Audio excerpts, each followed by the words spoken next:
Motion चल रहा था ना? Yes sir. तो रोटेशनल मोशन में मैंने आपसे अब तीनों इक्वेशन करवाई थी ना? Yes sir. अच्छा, याद आ गया। फिर मैंने आपसे एक बात कही थी, यदि आपको याद हो तो, कि हम इसमें एक नया एक वर्ड पढ़ने वाले हैं जिसका नाम होगा moment of inertia, right? Yes sir. हाँ, याद है मैंने आपको बताया था कि सिंपल मोशन में और क्या नाम है इसका, सिंपल मोशन और रोटेशनल मोशन यानी कि लीनियर मोशन में और रोटेशनल मोशन में बहुत कुछ सिमिलरिटी है।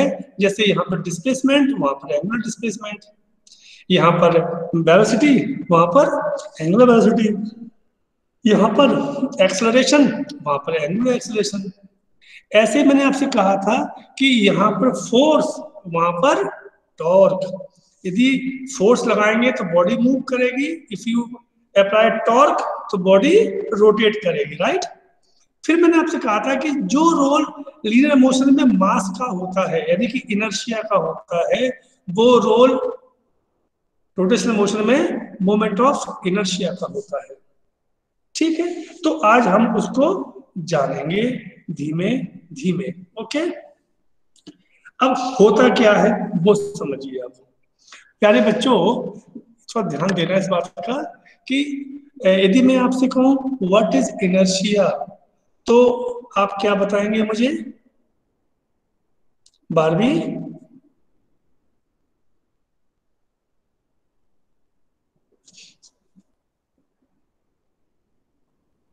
इनर्शिया के बारे में यदि हम बात करेंगे तो क्या बताओगे आप मुझे? इनर्शिया, इनर्शिया, इनर्शिया पढ़ चुके हैं?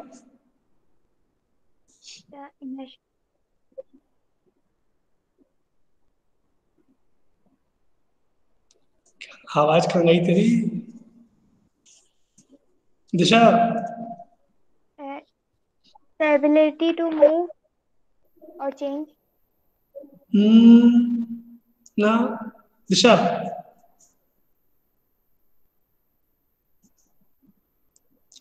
दिशा।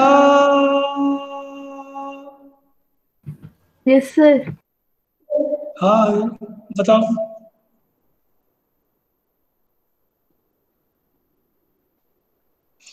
इनर्शिया क्या होता है? खुशी?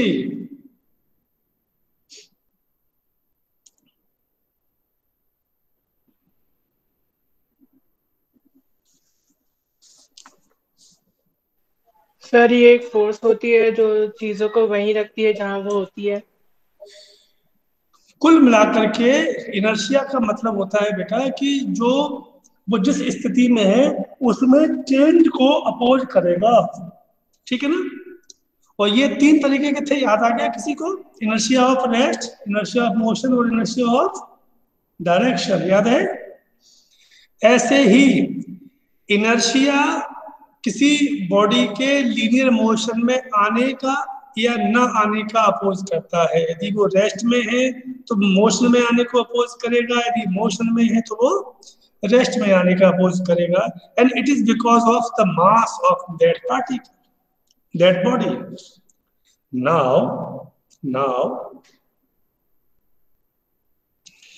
मोमेंट ऑफ इनर्शिया, तो बस उसी बात को यहां पकड़ लो कि जो किसी बॉडी के रोटेट होने को अपोज करे, बच्चों ध्यान देना, वो चीज जो किसी बॉडी को रोटेट होने को अपोज करे या रोटेट हो रही है तो उसको रुकने को अपोज करे, तो उसे हम कहते हैं मोमेंट ऑफ इनर्शिया। ध्यान देना बेटा, उसे हम लोग क्या बोलेंगे? Moment of inertia. यानी कि यदि बॉडी रोटेट हो रही है तो वो उसको रोकोगे तो उसका अपोज करेगा, और वो रुकी हुई है उसको आप घुमाना चाहते हो, रोटेट करना चाहते हो, तो वो उसको अपोज करेगा। तो उसे हम कहते हैं मोमेंट ऑफ इनर्शिया। जैसे इनर्शिया में मास रिस्पॉन्सिबल था, वैसे ही मोमेंट ऑफ इनर्शिया में तीन चीज डिपेंड करती हैं। Number 1, mass of the body, first. Second, distance of the body from the axis of rotation, और तीसरा डिस्ट्रीब्यूशन ऑफ मास, यानी कि वो बॉडी है उसका मास डिस्ट्रीब्यूशन कैसा है, वो यूनिफॉर्म डिस्ट्रीब्यूशन है या वो नॉन यूनिफॉर्म है। इन तीन चीजों पर डिपेंड करता है मोमेंट ऑफ इनर्शिया, जिसे हम धीमे धीमे पढ़ने जा रहे हैं। तो हेडिंग होगा आपका मोमेंट ऑफ इनर्शिया, हेड में डाल दो moment of inertia.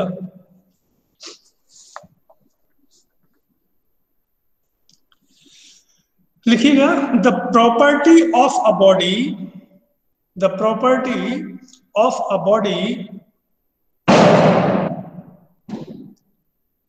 the property of a body by virtue of which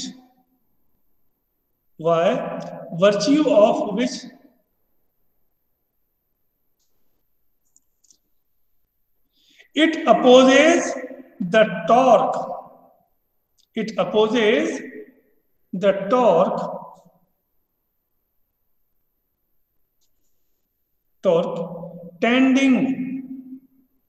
tending to change, tending to change its state of rest, change its state of rest or of uniform rotation,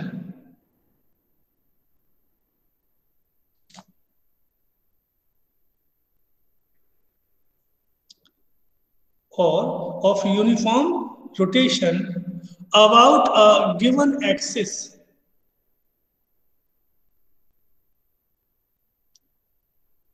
is called moment of inertia. It's called moment of inertia. निहादी, क्या आपका इस definition से काम चल जाएगा?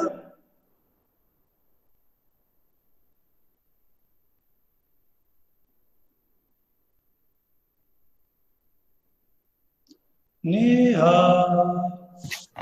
Sir सोच रही हूँ। सोच रही है, ठीक है, ओके, नो प्रॉब्लम।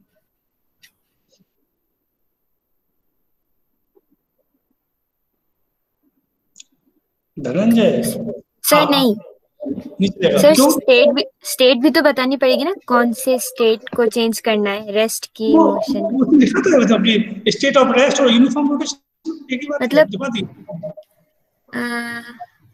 वैसे नहीं, कैसे समझा सर? 2 मिनट फिर से सोचती। हाँ सोच, जब तक हम बात करते हैं इससे। धनंजय मेरे लाल। सर बताओ। सर चल जाएगा सर इससे काम तो। हाँ ठीक है, ऐसा काम चला लेंगे, हमारा कैसा, हमें कौन सा कोई इसको अपनी जिंदगी भर अपने घर रखना है ना, काम चला लेंगे। ऐसा कोई है कि जो कह रहा हो कि मेरे साथ मेरा ऐसे काम नहीं चल पाएगा? आई वांट सम मोर, दिल मांगे मोर।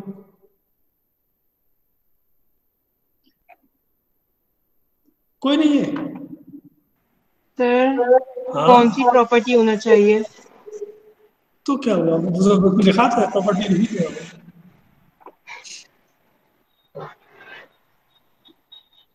तो इसको कहते हैं कि आप सभी लोग सत्साई स्कूल में पढ़ने वाले बच्चे हो।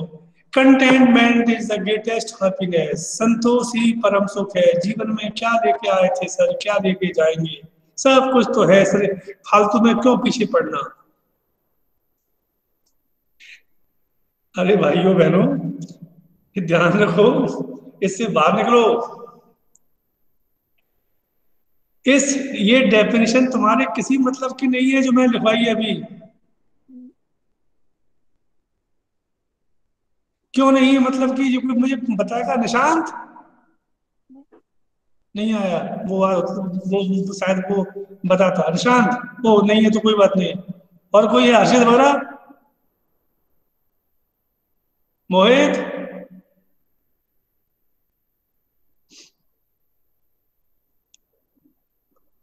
चलिए, मैंने आपको सिखाया है कि इसमें ये तो मालूम पड़ रहा है कि हाँ मोमेंट ऑफ इनर्शिया क्या होता है, लेकिन साथ में आपको याद है फिजिक्स की डेफिनेशन क्या होती है?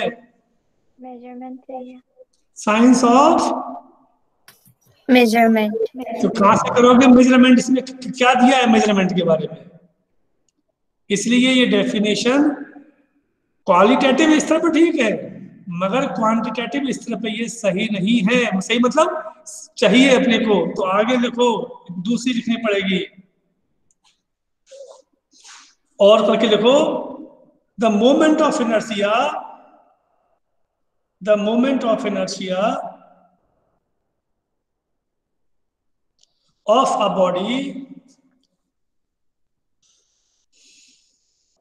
the moment of inertia of a body about a given axis, about a given axis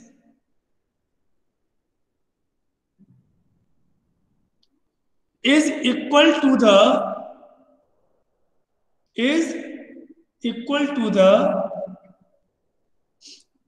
sum of the products, sum of the products, sum of the products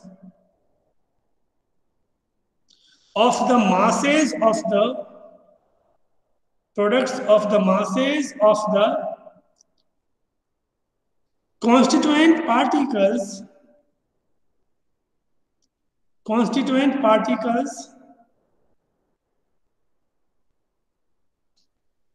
and squares of their respective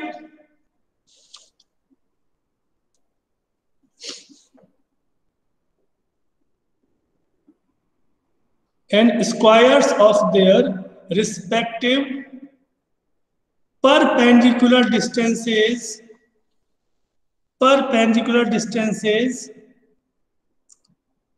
from the axis of rotation. Sir respective की बात फिर से repeat कर दीजिए। Respective perpendicular distances from the axis of rotation. कुछ समझ में नहीं आई होगी, अब समझ में आएगी। सामने देखो बेटा बोर्ड पर, बेटा मान लो ये एक बॉडी है और ये इसमें एक एक्सिस है एक्स और वाई, और ये जो बॉडी है ये बहुत सारे पार्टिकल से मिलके बनी है, और मान लो पार्टिकल्स ये ऐसे है। मान लो ये M1 है, ये M2 है, ये M3 है, ये M4 है, ये M5 है, ऐसे होंगे। और ये डिस्टेंस है R1, ये डिस्टेंस R2, ये डिस्टेंस R3, ये डिस्टेंस R4, ये डिस्टेंस R5, ऐसे इसमें लाखों करोड़ों अरबों होंगे। तो ये बना बॉडी बना।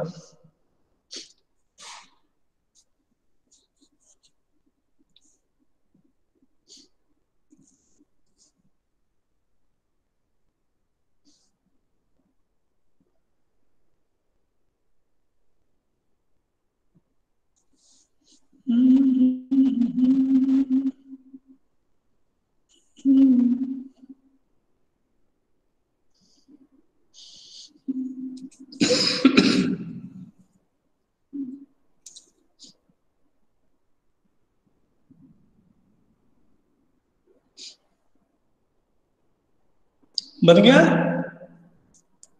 Yes sir. लिखिएगा, if M1 M2 M3 dash dash dash, ऐसे कर देना। If M1 M2 M3 dash dash dash are the masses of the particles,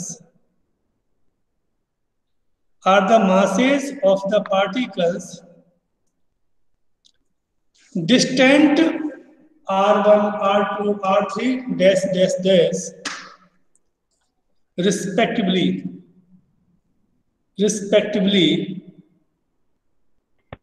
sir एक बार स्टार्टिंग से रिपीट कर दीजिए। Yes, if M1 M2 M3 dash dash dash are the masses of the particles distant r1, r2, r3 dash dash dash respectively from the axis of rotation, from the axis of rotation, then moment of inertia of the body I is equal to बेटा आपको मैंने क्या लिखाया है, मैं लिखाया है sum of the product of masses of the constituent particles and square of the respective distance, यानी कि मास और डिस्टेंस का स्क्वायर का प्रोडक्ट। तो मास कितना है m1, डिस्टेंस कितना है r1, मास कितना है m2, डिस्टेंस कितना है r2, तो क्या हो जाएगा m1 r1 square plus m2 r2 square plus m3 r3 square plus dash dash dash कर दो, डैश डैश डैश कर दो, है ना, ये हो गया। इसको ऐसे ले सकते हो और आप चाहो तो इसको ऐसे भी ले सकते हो, समेशन m r स्क्वायर। तो आपको समझ में आ गया बच्चों कि आई किस पर डिपेंड करता है, बॉडी के मास पर डिपेंड करता है, उनके डिस्टेंस पर डिपेंड करता है, कितना दूर है, डिस्टेंस जितना ज्यादा हुआ मोमेंट ऑफ इनर्शिया उतना ज्यादा हो जाएगा, पास है तो पास हो जाएगा। तीसरा, मास का डिस्ट्रीब्यूशन कैसा है इस पर डिपेंड करेगा। प्यारे बच्चों, इसकी यूनिट क्या होगी,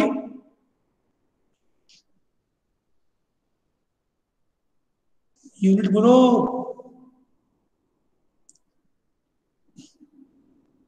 कितना, KG metre square, KG metre square, yes good, it's unit is KG metre square and it's dimensional formula m l square p0। And last thing, it is a scalar quantity. It is a scalar quantity. समझ में आ गया। अब बच्चों ध्यान देना कि अब इसमें क्या हो रहा है कि यदि आपको किसी पार्टिकल्स का निकालना है बॉडी का, तो आप उसके हर पार्टिकल्स का डिस्टेंस निकालो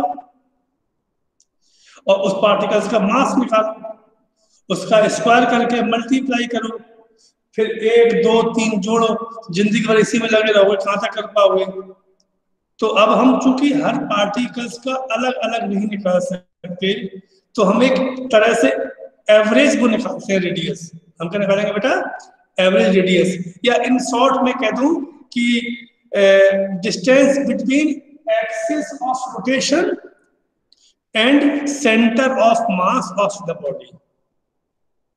तो उसे हम कहते हैं रेडियस ऑफ जायरेशन। क्या बोलेंगे हम लोग उसको, रेडियस ऑफ जायरेशन।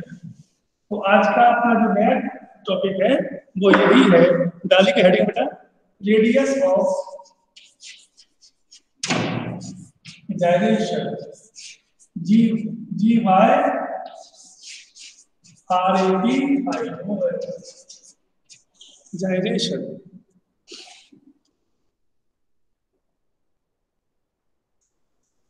चूंकि हम लोग ये संभव नहीं है कि हम हर बॉडी का अलग अलग निकाल पाए, तो हम एक एवरेज निकालेंगे हर बॉडी का। तो पहले इसकी वो लिखिए डेफिनेशन, फिर हम इसको प्रूफ करेंगे। तो the radius of gyration, the radius of gyration of a body, the radius of gyration of a body about a given axis,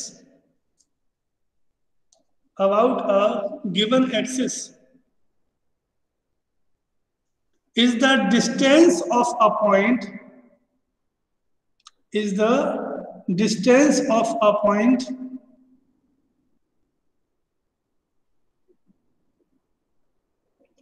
distance of a point from the axis of rotation, from the axis of rotation where if the whole of the mass, where if the whole of the mass of the body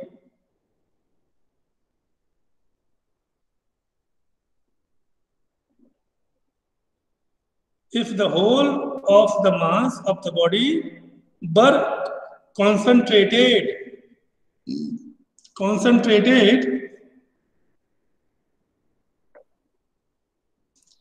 it would have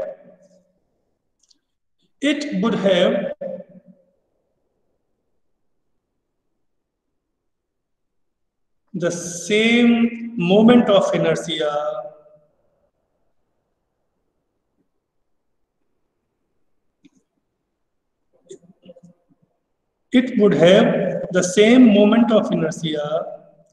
as it has with the actual distribution of mass. Actual distribution of mass.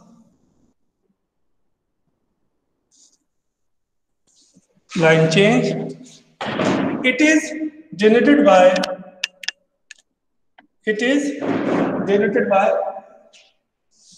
small k. Small k.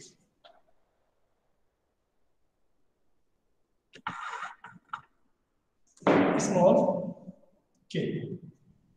ठीक,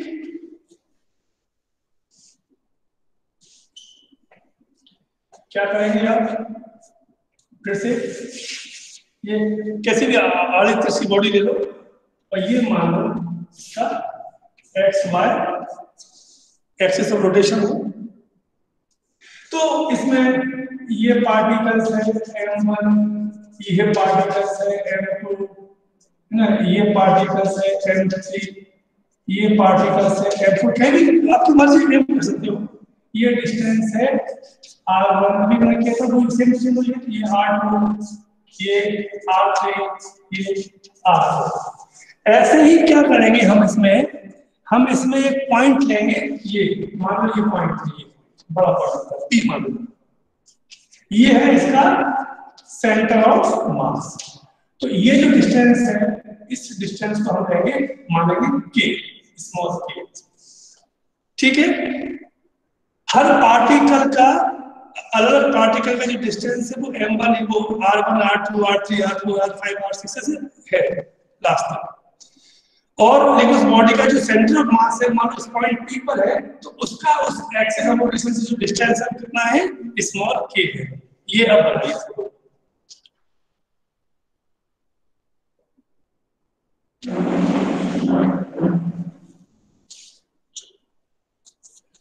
बन जाए तो बेटा मुझे बोल देना। Sir बना लिया। चलिए लिखिए, let us consider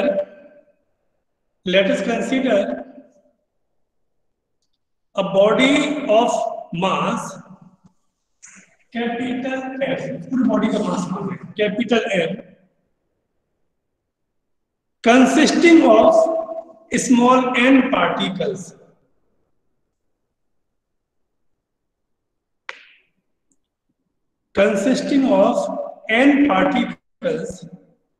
each of mass small m।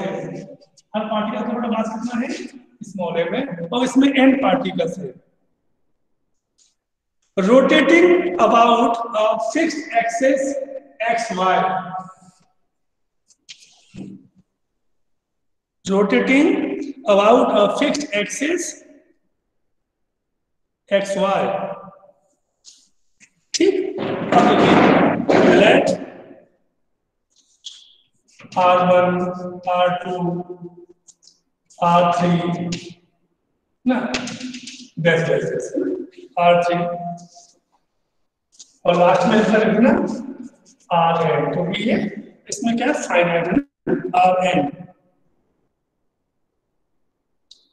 B the perpendicular distance, be the perpendicular distances, be the perpendicular distances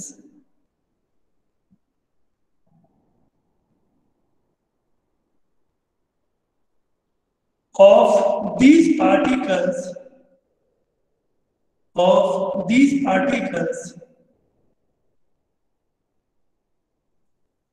from the axis of rotation,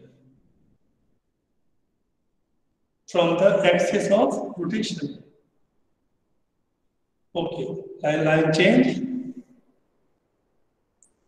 Hence, moment of inertia,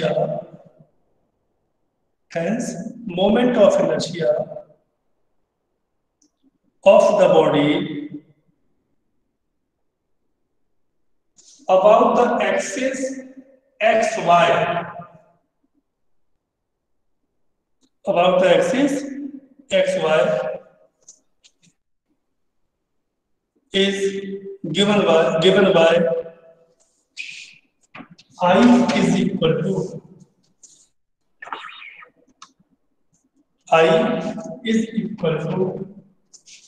m1 r1 square plus m2 r2 square, that's last में क्या रहेगा, m rn square।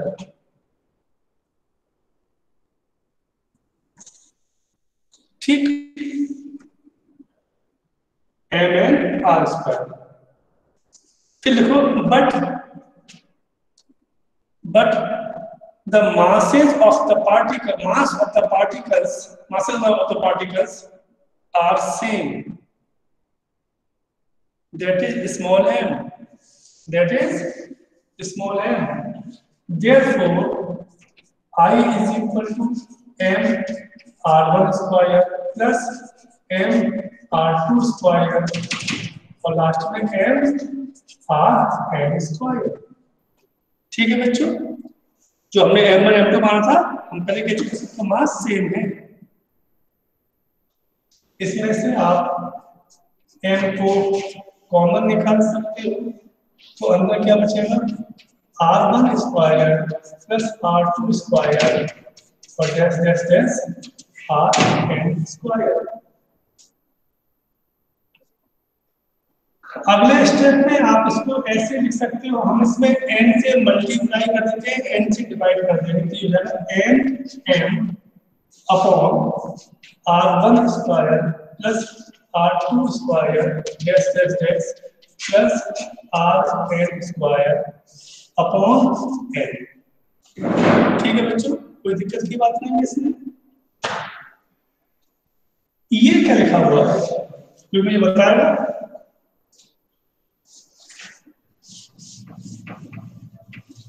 ये क्या लिखा हुआ है, m into n, capital M। Very good. क्यों? क्योंकि n पार्टिकल्स हैं बेटा उस बॉडी में, और हर पार्टिकल्स का मास कितना है, स्मॉल m है, तो n इंटू m क्या हो जाएगा, whole mass of the body, जो मैं लिखवाया था आपको। तो लिखिए that is m is equal to capital M is equal to कितना, whole mass of the body।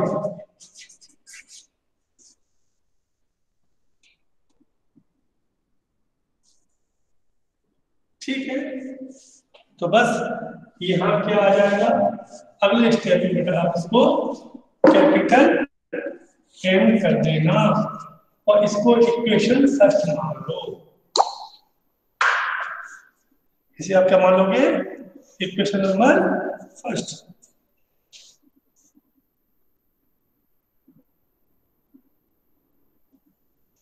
अब हम दूसरा बात करते हैं।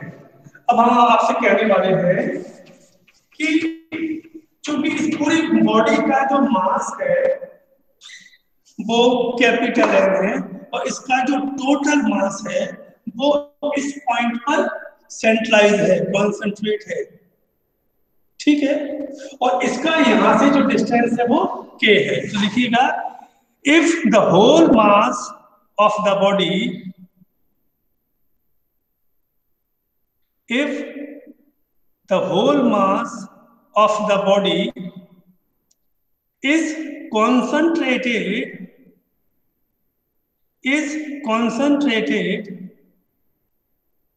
at point P,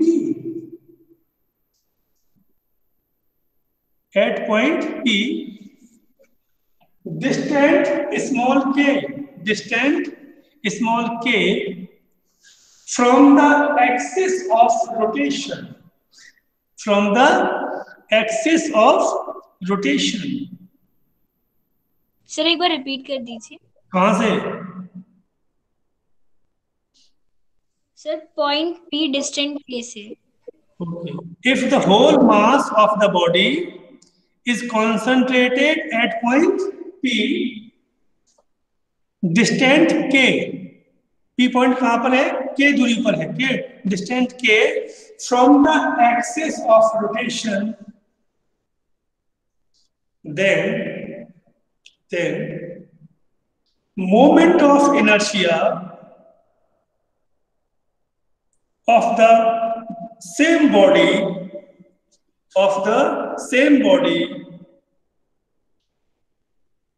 about the same axis is given by I is equal to mk square। सही है बच्चों?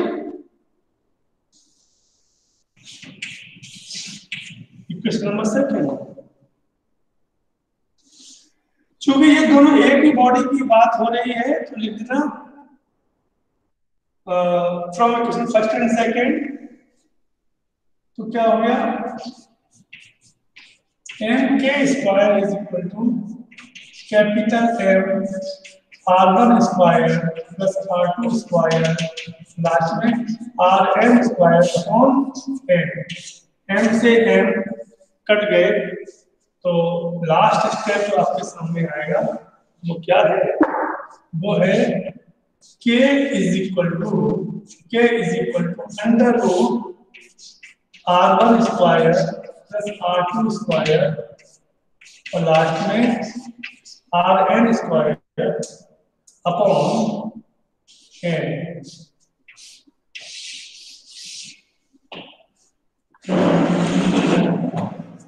बच्चों कुछ समझ में आया है इससे क्या समझ में आया कि जो रेडियस ऑफ गायरेशन होती है ये वास्तव में क्या होती है? जो बाकी रेडियस है पार्टिकल्स की उनके स्क्वायर के मीन के रूट के बराबर होती है, यानी कि इसको हम लोग RMS वैल्यू यानी कि रूट मीन स्क्वायर वैल्यू बोलते हैं। तो आगे चाहते लिख दो k इज इक्वल टू लिखना root mean square distance, root mean square distance. कैसे? ये रूट, ये मीन काय का स्क्वायर डिस्टेंस का, स्क्वायर के डिस्टेंस का मीन का रूट। लिखिए the radius of gyration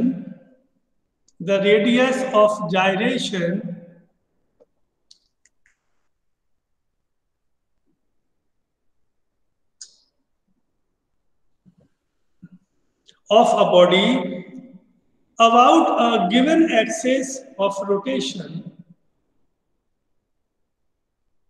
the radius of gyration of a body about a given axis of rotation is thus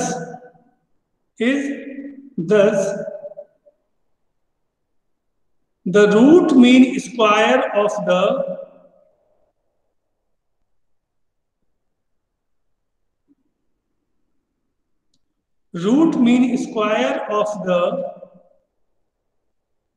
perpendicular distances of its constituent particles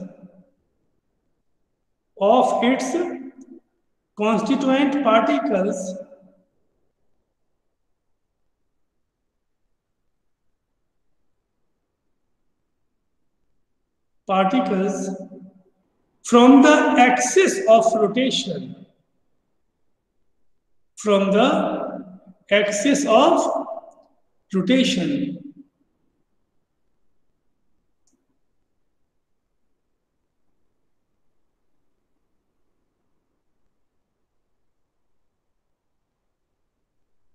ठीक। बच्चों इसकी unit क्या होगी?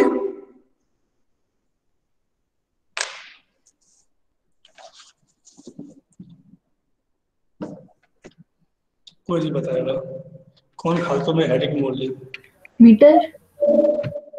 मीटर किसने कहा? दिशा कैसे पता?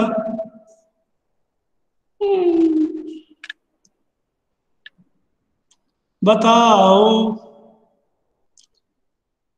मीटर कैसे है? कोई और? सर रेडियस है तो मीटर में होगी। सिंपल सी बात है, डिस्टेंस है, रेडियस है तो डिस्टेंस है तो मीटर है। तो it's SI unit is metre, लिख दो, it's SI unit is metre and it is also a scalar quantity. It is also a scalar quantity, right?